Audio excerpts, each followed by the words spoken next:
Hey, good morning. Pastor Greg here with the Morning Manna podcast, and I'm glad you've joined me. We are going through the Psalms together, and we are currently in Psalm 37, which is one of my favorite Psalms. It has spoken to me time and time again in my life, comforted me, given me clarity in certain chapters of my life about how I'm to focus and navigate troubled waters.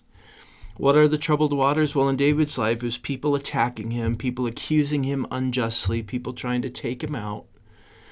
And so how do you what is to be our posture during those times? Maybe you're a social media person and you put content out there and people attack you in the comments and slander you.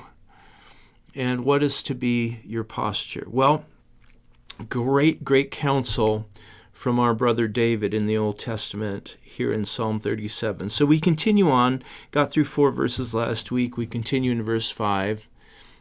Commit your way to the Lord. Trust in him, and he will act. So when you're being attacked and you're being falsely accused and so on, commit your way to the Lord. Your way, that's your path. That's the steps you're going to take moving forward. Commit that to the Lord. Trust in him, and then he will act.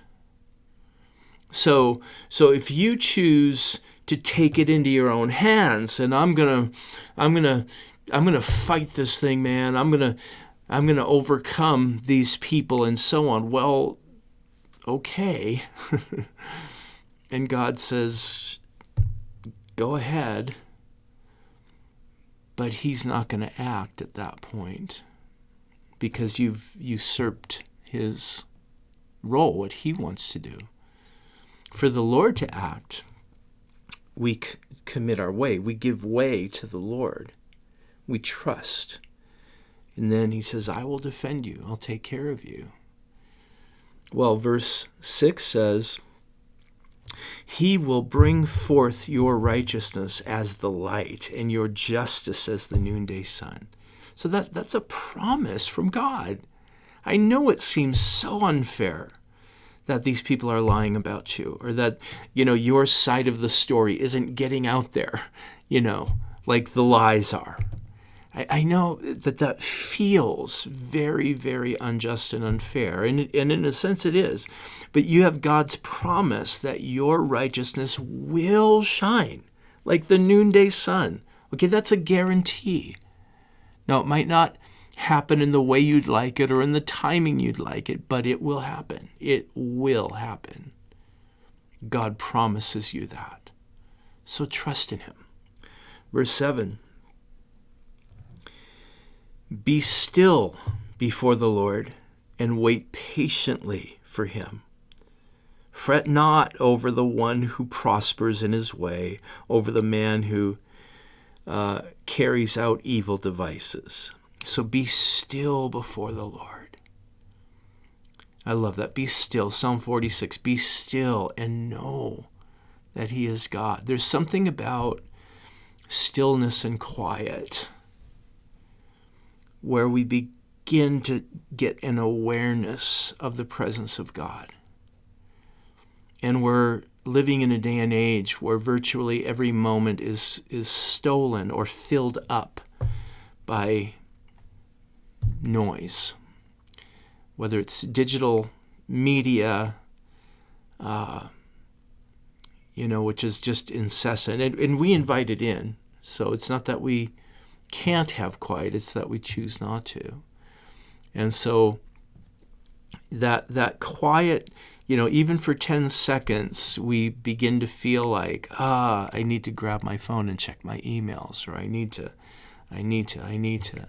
And so being quiet before the Lord and developing the D word, a discipline of quiet before the Lord, that will bring a certain amount of maturity to you, a certain amount of peace to you. And that's what David is saying. Be still and wait patiently. So when we wait on the Lord, We're putting our confidence in him. We're backing away from the flesh, from our own, sort of manipulating situations or finagling situations, trying to get through in our own resources. We're taking our hands off of that, and we're just saying, Lord, you do it. You do it. Those who wait on the Lord, they will not grow weary, right? Isaiah 40. But they will have their strength renewed. They'll mount up as with wings of eagles and soar. This is a real key to the Christian life. So if you don't want to go through life full of anxiety, full of fear, full of fretting and worrying, then you've got to learn this discipline of waiting on the Lord, being still before the Lord. That's what David did. So he goes on in verse 8. Refrain from anger and forsake wrath. Fret not yourself, because it tends only to evil. So notice this is a real insight here from David. Is, you're mad, but cease. You got to come to an end of that.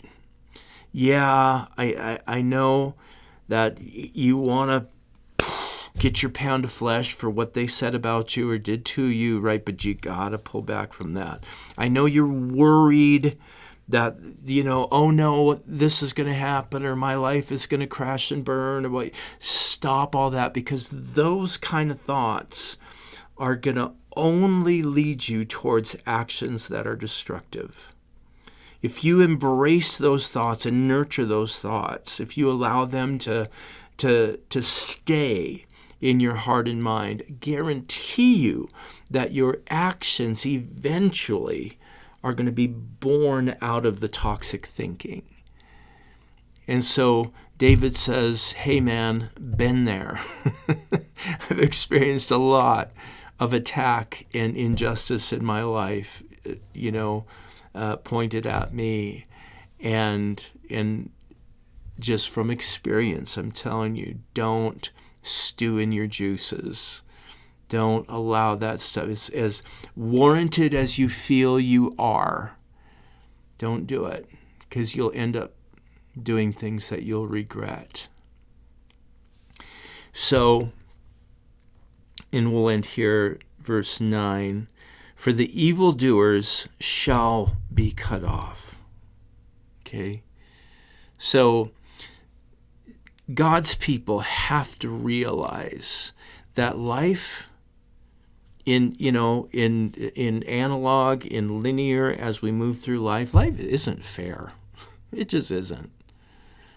And justice oftentimes doesn't get done, at least not to our perception. And so we have to know that going through, but that we serve the God who's going to right every wrong, who's going to balance the scales eventually perfectly.